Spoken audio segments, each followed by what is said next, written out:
Good evening.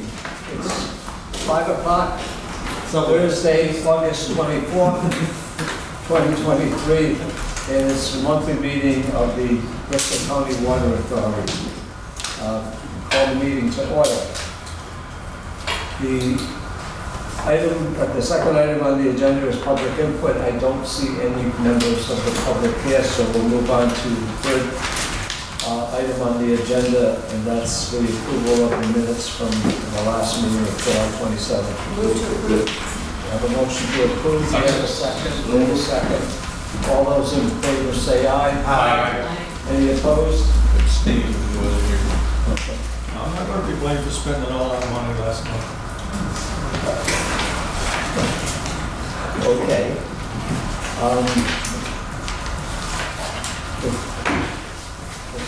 The fourth item on the agenda is the Executive Director's Report. Mr. Kutu. Yes, good evening, everybody. Hello.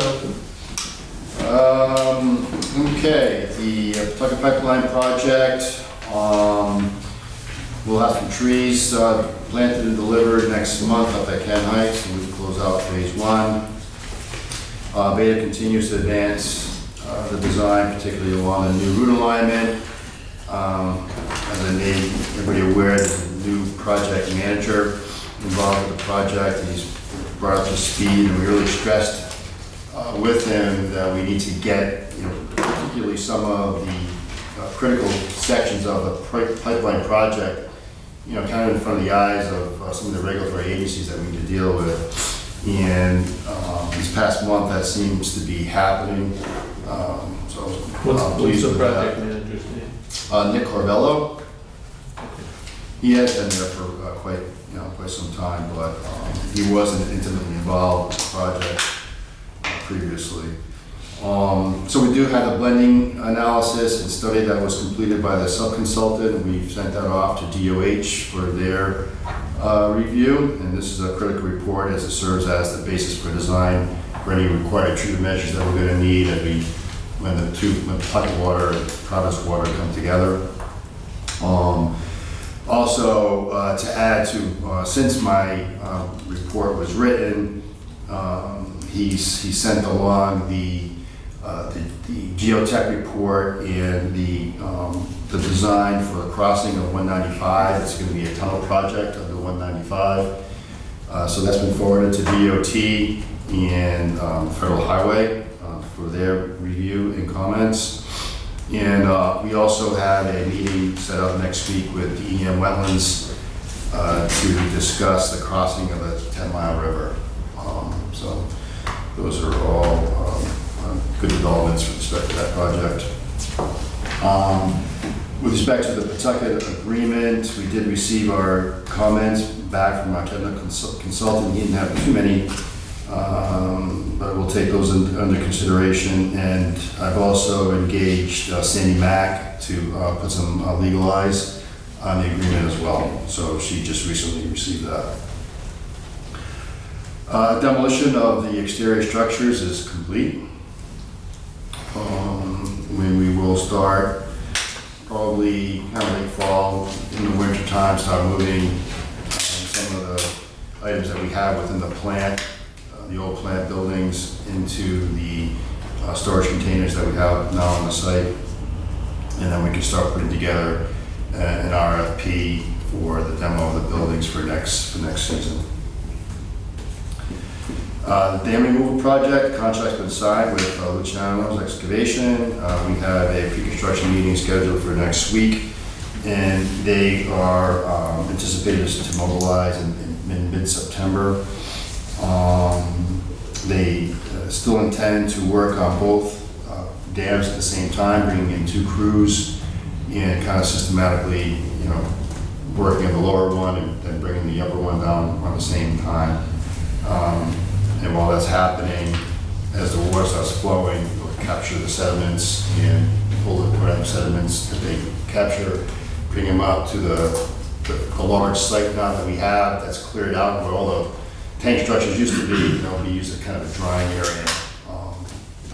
So it's good that we got the demo work done in advance of the dam removal project. Excuse me, Steve. Yeah. Since he's going to be working on both at the same time, was that always anticipated, or would that result in maybe getting the project done quicker than originally? Yeah, we're done quicker because it just requires one mobilization. I mean, initially, I think the engineers thought it would be the lower dam one season and then the upper dam the following season. Thank you. You know, we have a gap of funding with some of the grant monies and what the cost of the project is, but we continue to seek additional funding, and we did receive some positive news, although I can't make a public announcement as of yet, but I can tell you that one of our latest applications has been recommended for funding, and hopefully we will get something definitively soon from the, it's called New England Stormwater and Natural Infrastructure Grant. We've also had some positive discussions with the National Fish and Wildlife Foundation. As you know, we have a $1.4 million grant from those folks, and we've asked that funding could be amended, and they are looking to see if they can from other projects that may come in under budget that could apply to our project. So hopefully we get some positive word from them as well. Meter replacement program, Joe continues to work. He's got a few out stragglers. We began tagging again on some of the outstanding accounts that we changed out. And just as you know, it's been a really wet summer, so our water purchases have been down for the most part. About 12% less than the 5-year average, but overall for the year, we're just under 2% for the entire year. I provided the capital improvement project summary for our projects to date. And that concludes my report. Everybody have any questions? And I guess I'll be serving as the de facto reporter on everybody else's reports, since staff is not here.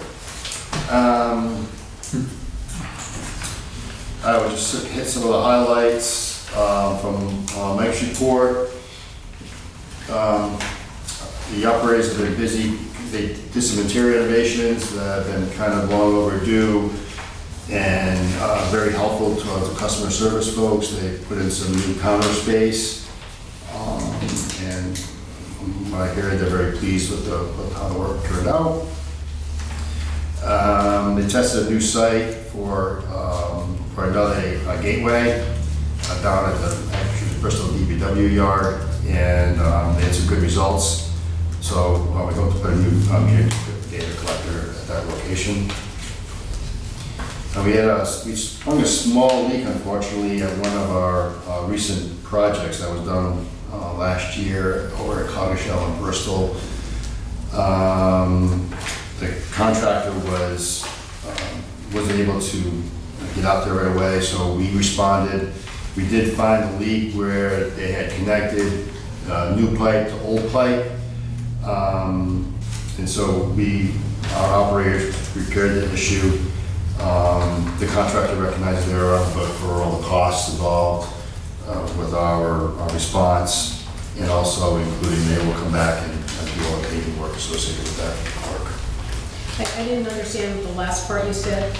The contractor repaired it at no cost. No, we repaired it. The contractor understands that he's on the hook for all our costs, so we'll be preparing a bill for them. How was the leak discovered?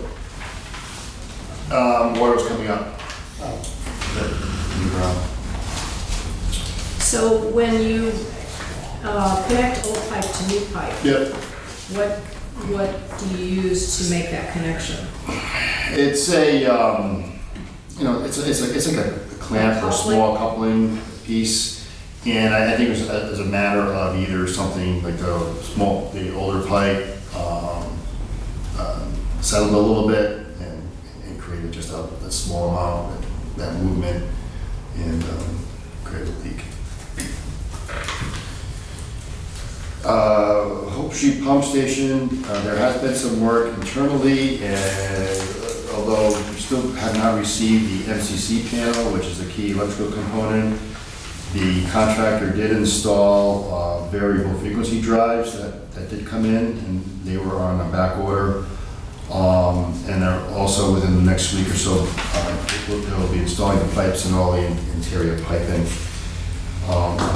The FCC panel, the latest is early to mid-September. We'll continue to keep our fingers crossed. That's the big one we've been waiting for. That'll power up everything, yes. The roof contractor should be starting around mid-September. He's just busy wrapping up some school projects. That's a lot of roofers are doing at this point in time. That concludes Mike's report.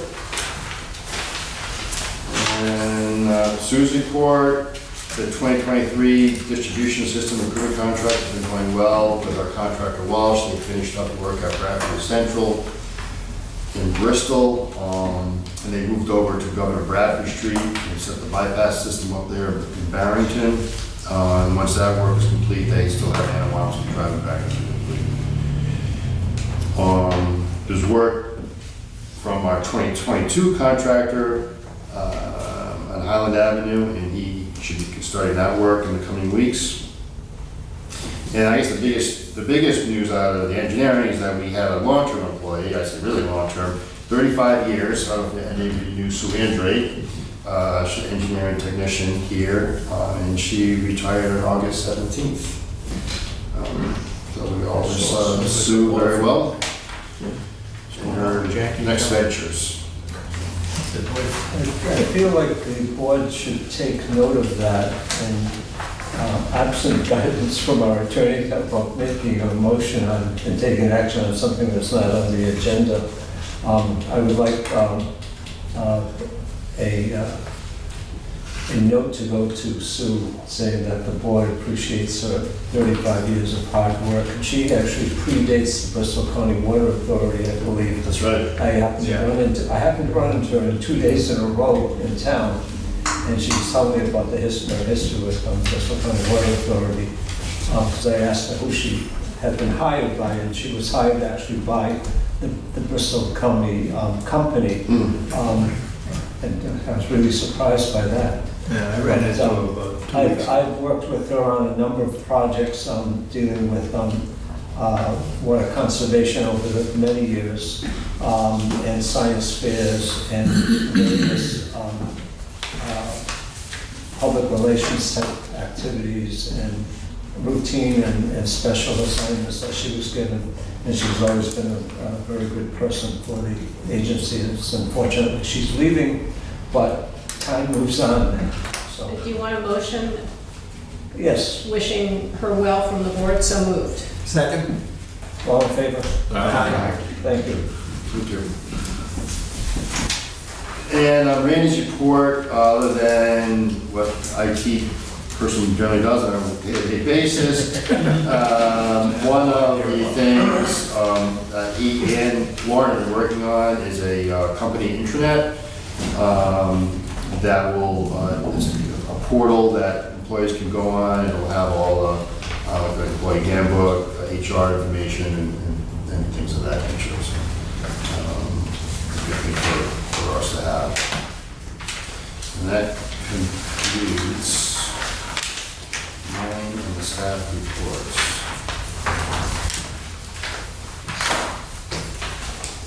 Dan's here. Well, if you want to do mine. Dan's here.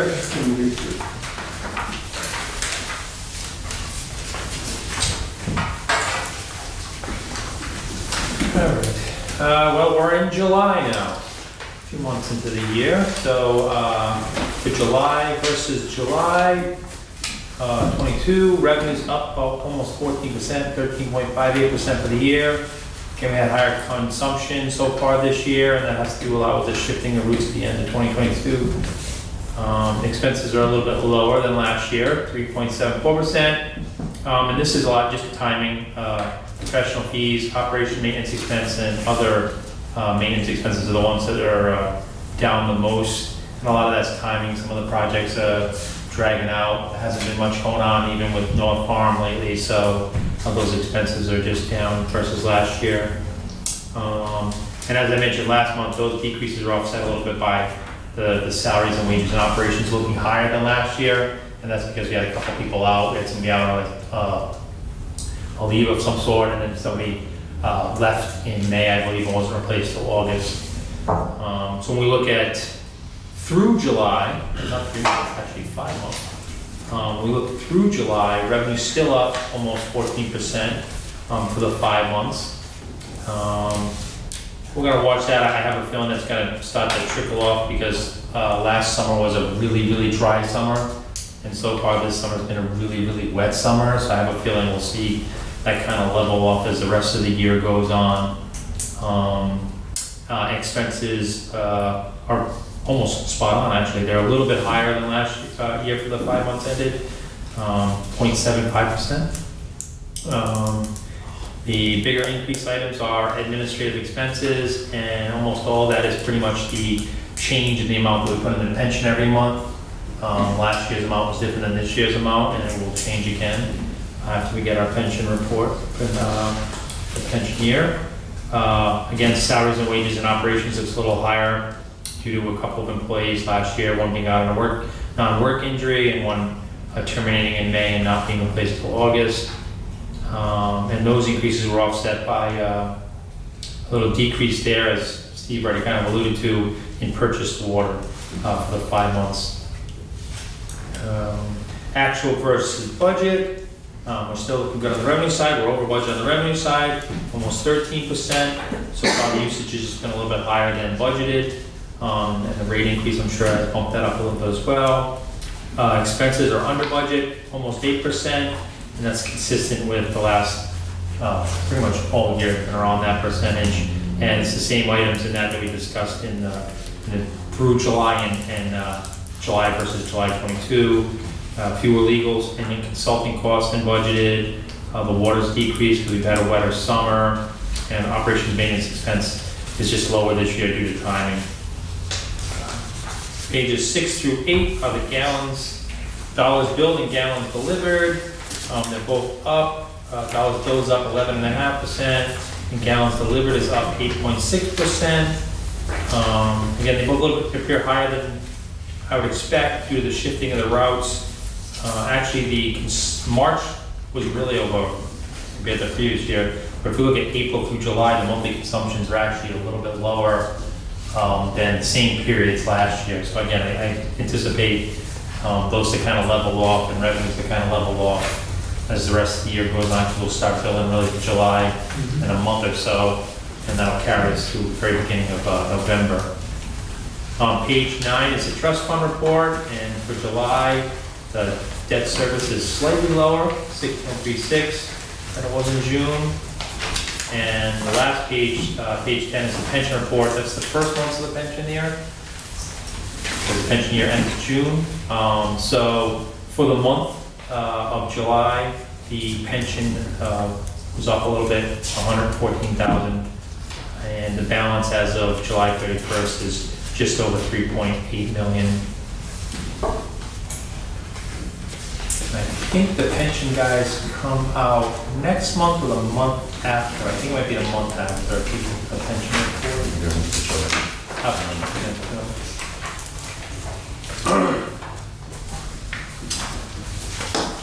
All set? All set, that's it. I just want to ask the board a question regarding finances. Everybody loves money. Everybody likes to hear about money. Everybody's concerned about money, and we get a really great report from Dan every month and outlining everything there is to know about Bristol County Water Authority's finances.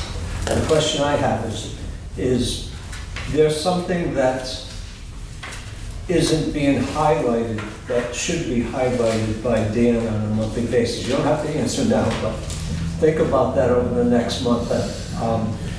Because there's a lot of data here, but frankly, I don't know if everybody looks at every number. I suspect not, because there's a lot of numbers here. And I was thinking that, is there some kind of barometer that could be put together that would highlight particular aspects of it, or there's some aspects of the financial report which is much more important to some of the board members in the community that we should be talking about, and we haven't really touched on, so think about that. So, very good.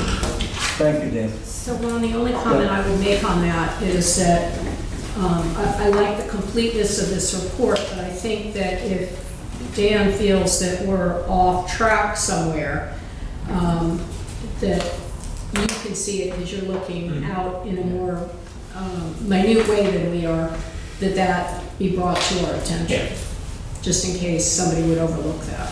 Right. No, that's a good point.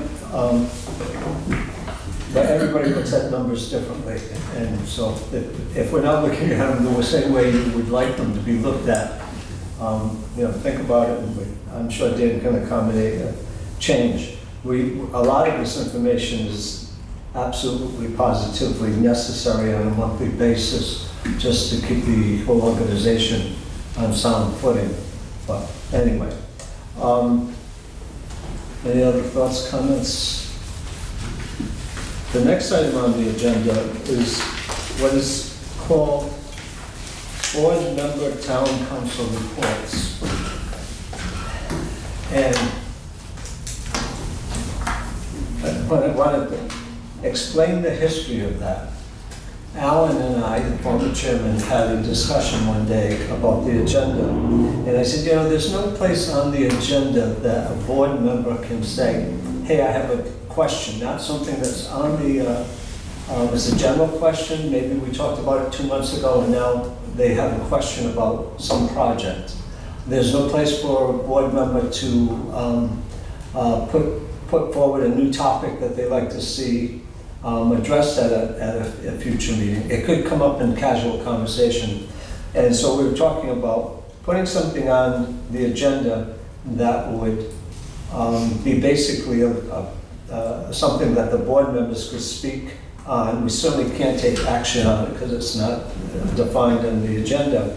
But if somebody wanted, I'm not going to define something here, but somebody wanted a particular subject researched or looked into, would be a place that the board member could have the opportunity to say something that's sort of outside of the regular agenda. It really had nothing to do with town council reports, and I'm not sure how that title got in there at all. It was really about board, because we have public input at the beginning, and there's no generalized section in here where the board members could speak their mind about something or ask some questions or ask staff to get involved. So I think I'm going to change that in the near future, so it's a little clearer as to what's being called for here. Because I don't know how many times we've actually, a board member has come back in and say, hey, at my town council this past week, XYZ happened and it's going to affect the Bristol County Water Authority. And that wasn't really the point of our discussion, but that's what it evolved to. So it's not this came out of, I'm sure it probably came out of Alan's wording. He's always been very careful about wording, but it wasn't not something the staff did. It came out of discussions that Alan and I had. But anyway, moving on. Item 7, so review and discussion of BCWA property surrounding the Kickanew Reservoir. And this came out of a discussion that Steve and I had recently about, we're almost creating new property out there that is available for possible other uses. And so Steve will get into his memo and discussion of what. Yeah, I think, as Ron said, as we move forward with complete demolition of the plant and the dams, you're going to start here, you're going to start wondering, what's BCWA going to do with all of the property? Like you already started to hear that, I think. I know the town of Warren, the Warren Town Council has mentioned it with one of their meetings. And I mentioned in my memo, I've had meetings both with the Warren Land Trust and the Warren Conservation Commission. And if you look at the maps and the properties, particularly the second one, you can see along in the upper reservoir where, The BCWA properties, which are the crosshatched ones in blue, are very contiguous with, which currently is property by the Warren Land Trust. And, they mentioned, they look to make a potential partner with us to continue hiking trails or whatnot. So it's here for information. Welcome any input that board members have. I mean, we could, if anyone wants to go out and take a look at them, or if you want to go out on your own, we can take a ride out, schedule something. But I'd like to go ahead and maybe have some additional discussions with the town of Warren, and also working with Joe and staff, start exploring, alternatives for future uses of the properties, what we can and can't do with them, any legal issues, limitations, and whatnot, things like that, so.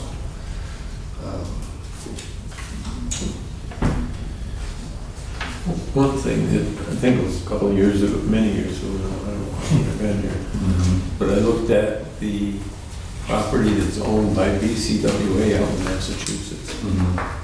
Well, that's something we're paying taxes on, and I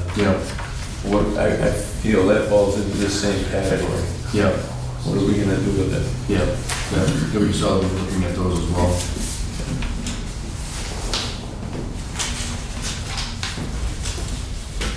Well, the biggest concern when I was on the council was making sure that this was preserved as green space. So working with conservation land grant, that might be a acceptable way to go. Talking to the town would be beneficial. I don't know that they'd be in a position to purchase anything, but. Yeah, I wasn't thinking of so much of divesting of the property from the Bristol County Water Authority. I was thinking in terms of what Steve is saying, is working with the local community to make access available to the community for recreational purposes, as a kayaker, canoeist, a boater. I think about, well, we're going to get rid of 2 dams. Is this going to be something that could be used by somebody to, start in the upper headwaters of the Kickapoo and find their way down to the bay? And there's some possibilities here for boat launching ramps or other type of public areas? And then what's the responsibility of the Bristol County Water Authority? What's the liability of the Bristol County Water Authority? And all that goes with owning land, bringing it up to the public, and how you deal with trash and so forth. So, but we're now going from having been a water supplier from lands that were getting water from our reservoirs, which are bordered by our watershed protection lands, and now we don't really need to protect that land for water supply purposes. So how do we deal with that land, and what do we do with it? So there's a possibility that we'll maybe have a board committee or maybe a property management committee formed or something like that that would work with Steve and staff. So we'll see. Do we, I don't know if we own it outright, if some of these parcels gain through various grants, agreements, are we able to sell development rights? That's a good question, because the one that I'm... Because that'd be a win-win, right? You sell the development rights, we pocket the money, and you're not selling it. Because the one parcel that I have some familiarity with is property that is back of the parking lot here that was purchased by BCWA using water quality protection funds from the state of Rhode Island. And that's, I don't know, we were going to look into that and find out, suppose we use it for other purposes, what happens? And I suspect the state would probably put us on the hook for money. Yeah, there are parcels that were purchased in the 1990s with state grant money Right. For water conservation purposes. I know the parcel that's adjacent to Ferrick's Farm, that rectangular piece there, and also some of the most northeastern parcels were also purchased with those funds. And I think there was a title search done several years ago by John, and those are, the deeds have, they're in perpetuity as water conservation land. So, and I think we'd have to look at that, what can and can't be done over there with some of those. Okay. Any other comments, questions, thoughts? Moving on to the next agenda item. I'm not sure how you're supposed to pronounce that. PFAS update. PFAS, and I guess it's more information more than anything else. I thought this would be a good meeting to update board members. I don't know if anyone's heard, but this has been talked about in water supply circles for quite some time. EPA is in the process of promulgating their proposed PFAS regulations, and the state of Rhode Island did approve theirs earlier this year. PFAS is a family of chemicals, and they have a wide range of uses. They're in clothing, I guess they're in food containers, basically for the kind of properties to shed oil, water. It's used in firefighting foam, and they don't break down, so that's the nickname forever chemicals. And I guess increasingly that have been being studied. The regulatory community, feels that drinking water is one of the areas where people can become exposed, and so they have very tight guidelines or regulations with respect to testing, and with the new testing capabilities in these laboratories, I mean, the testing now down to 1 part per trillion.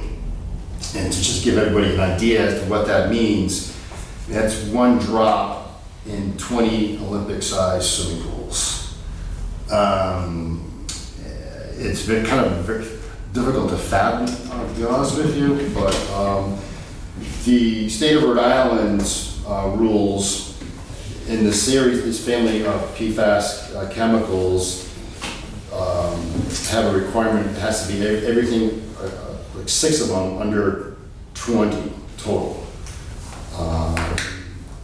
And if you get over 70, it kind of puts you into an undrinkable category. Over 20, it becomes a public advisory. And so all the water suppliers are required by July 1 to test for these compounds. We did our testing, we have our results, and all our water comes from the Situate Reservoir, and that reservoir does not have PFAS compounds. So we had 1 sample come up just a little over 1 part per trillion. So the good news is that Bristol County water is well below the threshold of the regulatory requirements. We put all this data and information along with some additional information all on our website. And I thought it was just good information for board members to know, just in case. So do we know what we're picking about up it, so. along the way? Excuse me? Do we know what we're picking up along the way? The original source has 0. Yeah. It can be almost in anything. It can be in pipe joint compound. And just really the testing level has to be so precise, and even considering what the sampler is wearing, So, though I don't think we need to actually sample again for another year because our samples came back good.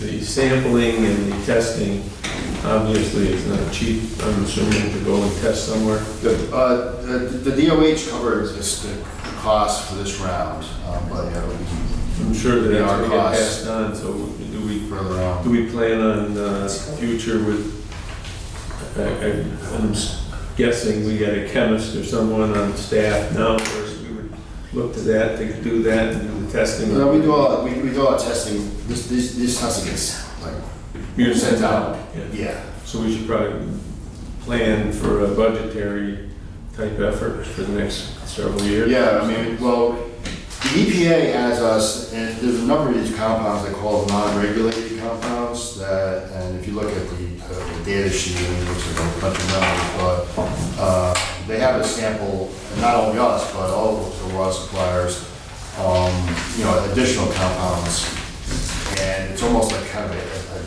a big data dump that they continue to get on all these chemicals, and as they're getting all this information from all these different water suppliers, it's almost to see what compound do we regulate next,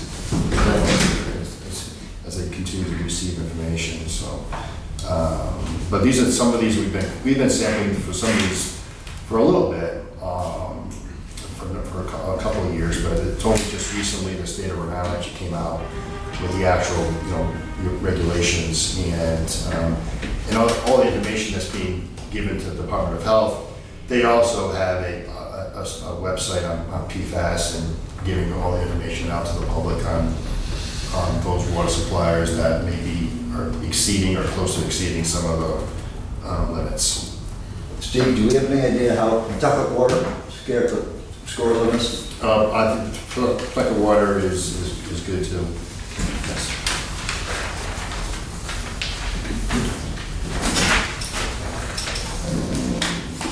Okay, the next item on the agenda is quarterly write-offs. You're on. The write-offs for the quarter were $13,278. We had recoveries of approximately $8,000. The net write-off was $5,200 compared to revenues of $4,175,000. So less than 1% again. So it's consistent. Anybody have any, this is not an action item, it's just The information. write-offs, where are they pretty much coming from? Mainly from residential tenant, the bulk of them, yeah. If you look at the handout I include, you can see that in the active accounts, under accounts written off at the very first top left, it's the residential tenants that make up the bulk of the accounts.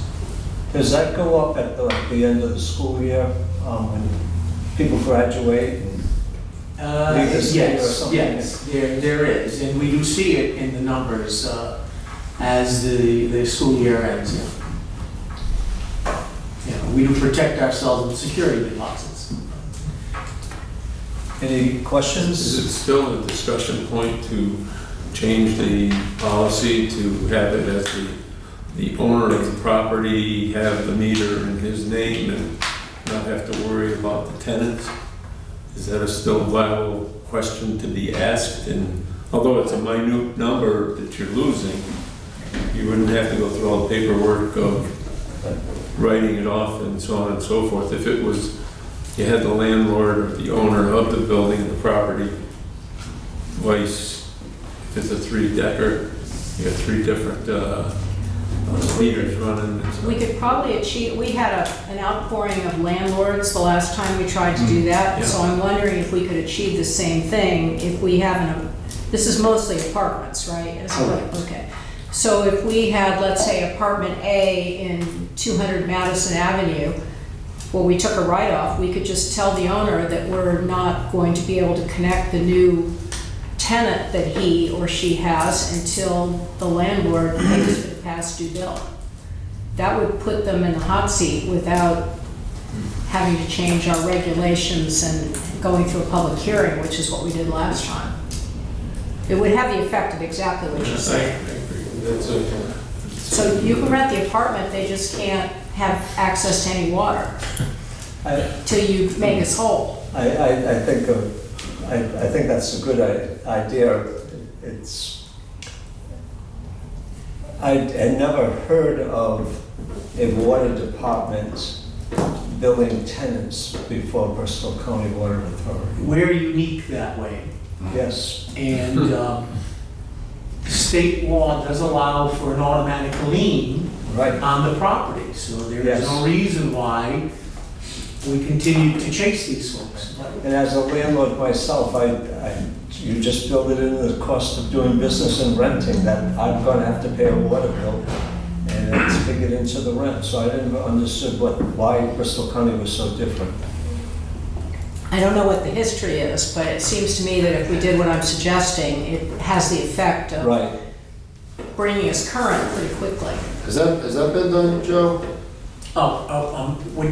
What's the? What Gina's suggesting as far as, you know, if you have an unpaid bill by the tenant, instead of chasing the tenant, No. you go, No, it's all you tell the landlord that you can't turn the water back on until that outstanding bill has been paid. No, it's always been the policy of the authority.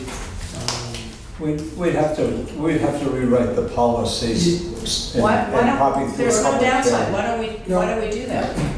You gotta put it on as an agenda item. Yeah. But then we don't, Well, let's I thought we put it already on have, the agenda. we already have leaning capability. We have the lien You ability. can't have this discussion without putting it on as an agenda item. Okay, well, let's put it on the Okay. agenda and We'll we'll put make it the on the motion. agenda, is next month too quick? Okay, put it on the agenda for next month. If you could research the other water suppliers, or We went representative. through that. We've done that. We've done that. They all permit liens on the property. I know that, I was in the business, but that's why I've always been surprised that Bristol County does it differently. And I don't know why, say in Providence, where you have a much higher concentration of rental property, that you don't have the landlords speaking out against it. It's just not. Because they never had that. They never had the freedom of it. Right. Guys, this is an agenda item. This is, you gotta put this on as an agenda. Manana. Right. Okay. So next month, you can do that, okay, thank you. If I can add just one thing without, include the deposit amount, or whatever, however you label it, when somebody comes in, moves an apartment, needs for water, they put, what's the average? It's probably been, whatever it is, put those numbers so we can look at them. I'm not understanding your question. In other words, if the deposit is $150, What's our average exposure? write-off is $300. Oh, yeah. Tell us What's that. our average exposure? I can tell you that now. No. Way too far. Way too far. So if you, Yeah, two responses next month. if you change that item, which is item number 6, to Yeah. matters brought up by board members, then Yeah. we could discuss this. No, We no. could discuss it, I'll- but I'll- we can't make any no. changes. I will talk with our legal counsel about what we can call something like this. Yeah, And this may be why it was left this way. that's exactly why it was left that way. The next item on the agenda is executive session. Look for a motion to go into No, executive. we don't need it, we don't need it. We don't need it? Okay. I'm not looking for anything. Okay, the next scheduled meeting is September 28th. We're into September, where you warm or close. And now, I'm looking for a Motion to adjourn. adjourn. Second. All in favor? Aye. Up and running.